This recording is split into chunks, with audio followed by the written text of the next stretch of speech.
Juicy Patties has been a staple in Jamaica for many years now. And, it's become routine that when you leave the island, you have to stop at the airport and pick up a box of patties for family and friends who live abroad.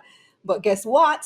That may no longer be necessary depending on where you're traveling to, because Juicy is now spearheading I want to say global expansion, but we're going to hear more. So they've started expanding in the United States, and there's lots to hear about where Juicy is going next and all the measures that they're taking, all the things that they're doing. It certainly is good news for those of you in the diaspora who have been waiting for this move for many years. Let's welcome to Taking Stock, CEO of Juicy Patties USA, Daniel Chin. Hi, Daniel. Hi, Kalila. It's great to finally have you on. Yes, thanks for having me. I'm a huge fan.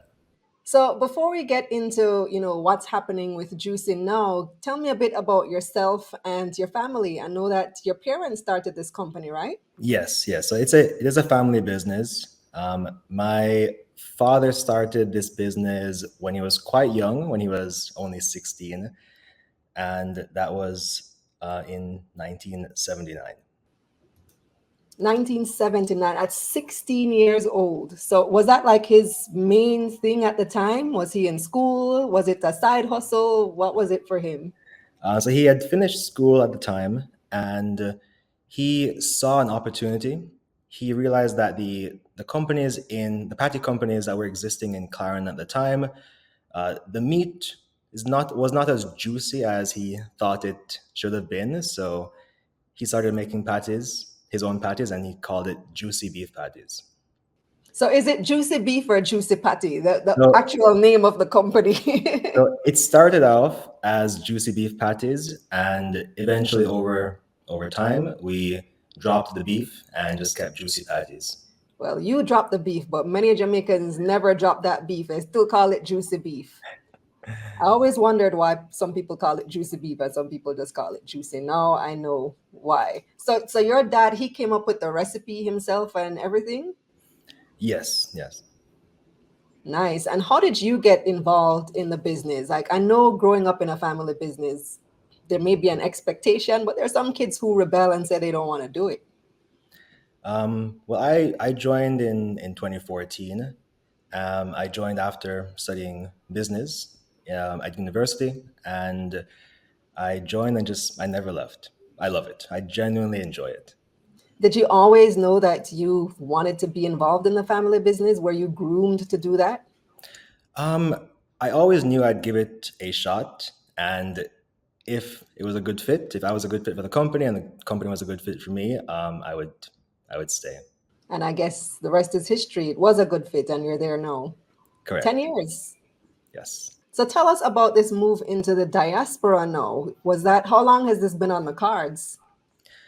So we've been preparing for this for over 6 years because I'm a strong believer in measuring 3 times, but only cutting once.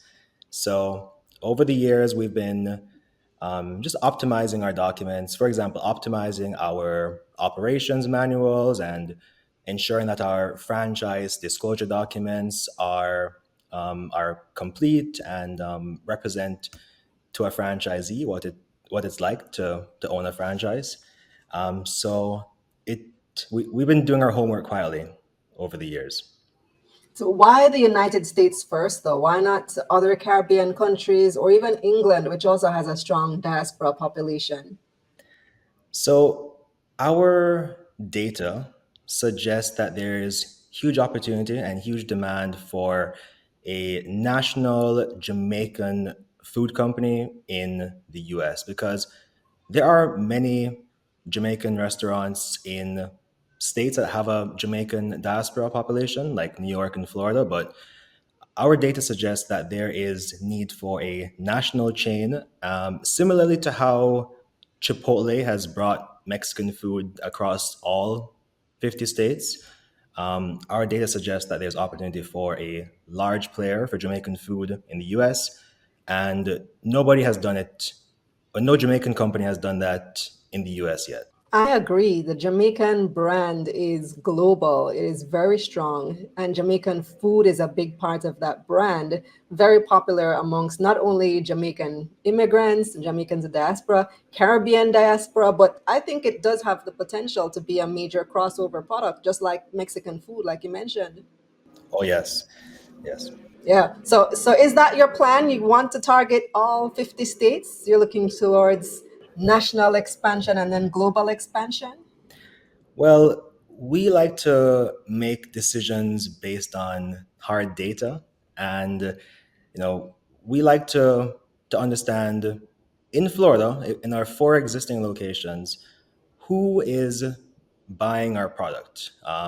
We like to ask them for their demographic details, to understand who our target consumers and target profiles are.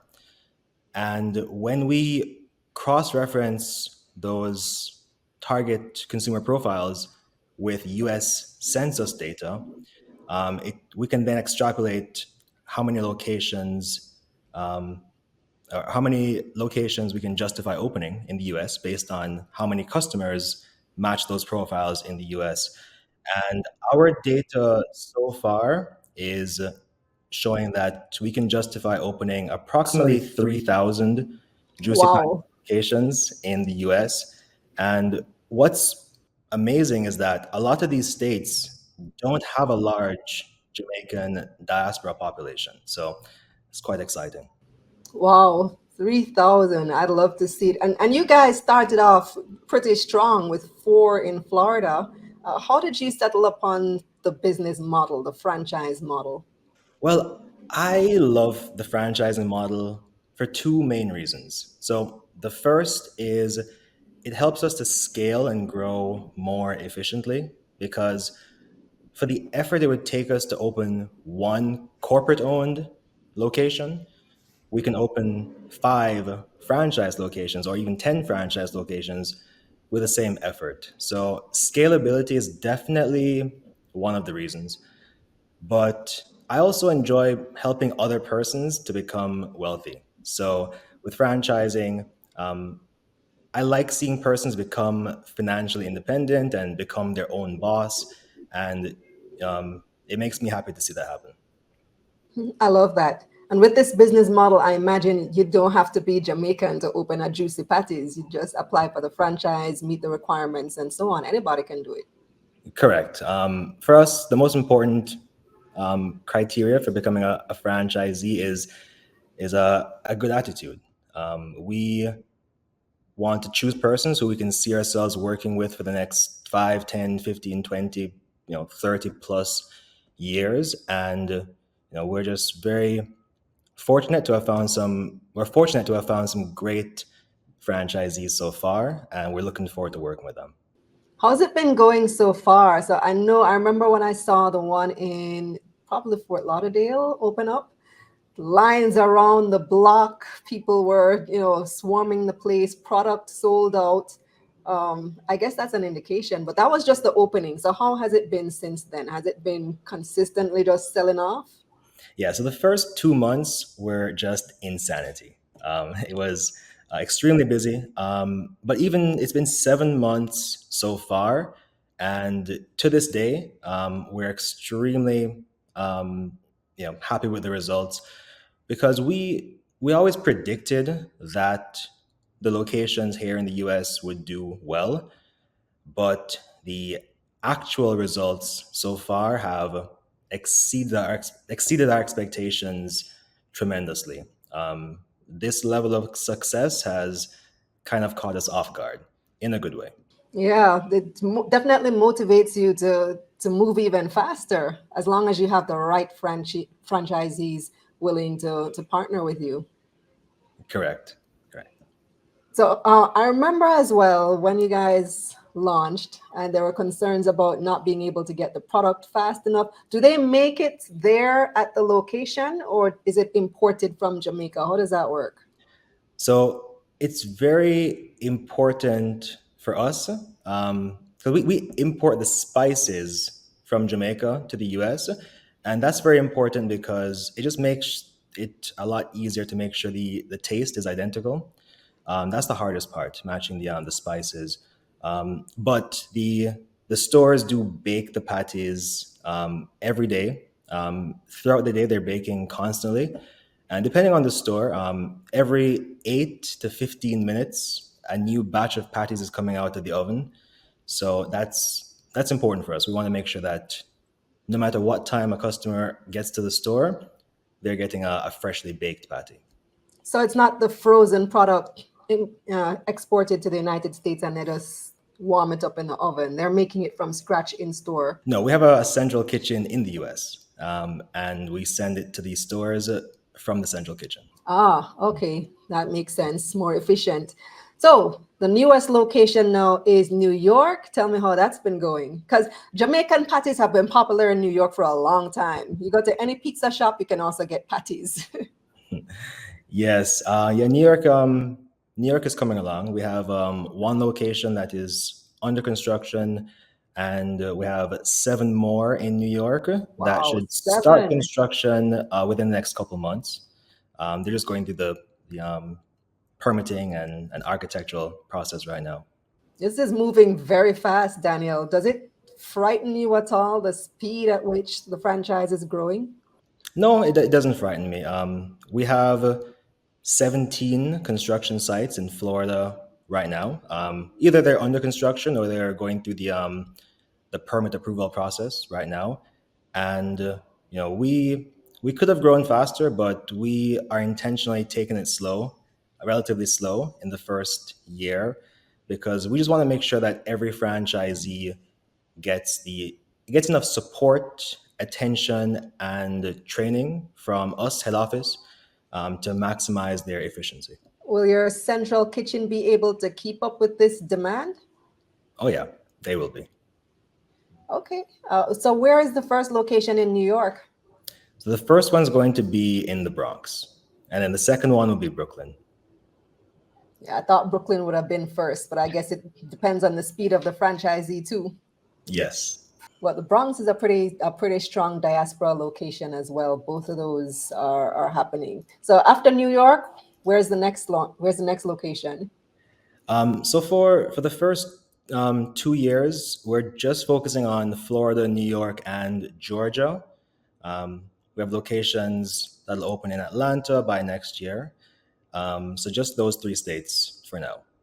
Yeah, Atlanta. Makes sense. Florida, New York, Atlanta. That's the trifecta right there for Jamaican diaspora. So tell me about, so what challenges have you had? Because like we've been saying, you've been growing rapidly. There are plans to grow even further. Have there been any challenges so far in dealing with this expansion?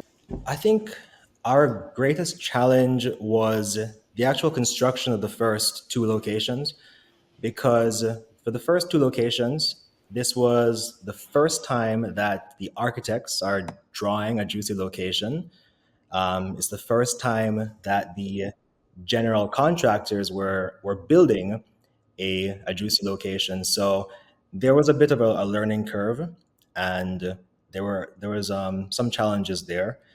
But now, these architects have drawn about 18 or 19 locations so far. So now they know a Juicy location like the back of their hand, and the the general contractors we work with various general contractors, but some of them are actually building multiple locations throughout Florida. So they there's that level of familiarity that makes things go a lot smoother now. You also got some private equity funding recently. What role does that play? That's actually not correct. Um, we have not gotten any private equity funding from anybody. Um, Oh, where I get that information from? Premier Private Equity? I thought that was, I no, guess that's so something else.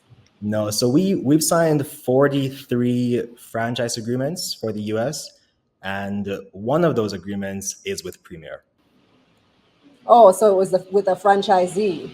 Correct. So, Ah, so okay. Premier will That's where the be information comes from. All right. yes. So apart from the United States, are there plans to expand elsewhere in the Caribbean and perhaps England? Yes, we have plans for other countries in the near future, but for now, for the next 2 years, we're just focusing on the US. Yeah, it makes sense. Build it out first and then expand the model. We're all looking forward to the day when Juicy is a global name. We think it is well deserved. It is about time that you take the Jamaican name and flavor profile to the world. And so a lot of people at home have been asking, would you guys ever do an IPO? No, we have no plans for an IPO. Oh, disappointing. You just let down a lot of viewers. Sorry. But I mean, it's going well so far with internal funding. So, hey, do what you got to do. Continue Thank you. along the. Well, before you go, Daniel, is there anything else that you'd like to share with us? Yes. None of this would have been possible without the Juicy team. So I just want to say a big thank you to the entire Juicy team.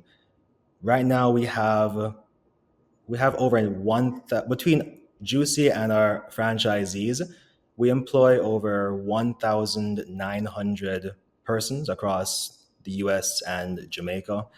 And every single one of them has, in some way, contributed to the success and growth of Juicy. So I just want to say a big thank you to the entire Juicy team, especially the support team in the US that's been helping to train the franchisees. And our employee headcount is growing by 20 persons every month. So if you want to join the Juicy team, just show up at the location and scan the QR code, or just ask to speak with the manager. We're growing, and we'd love to have you on board. Wow. Thank you so much, Daniel. I'm very excited for your growth. And I hope to have you on again in another couple of years when you guys have become a global brand. And I'll be watching you on CNBC and Forbes and all the big players. Awesome. Thank you. Thank you.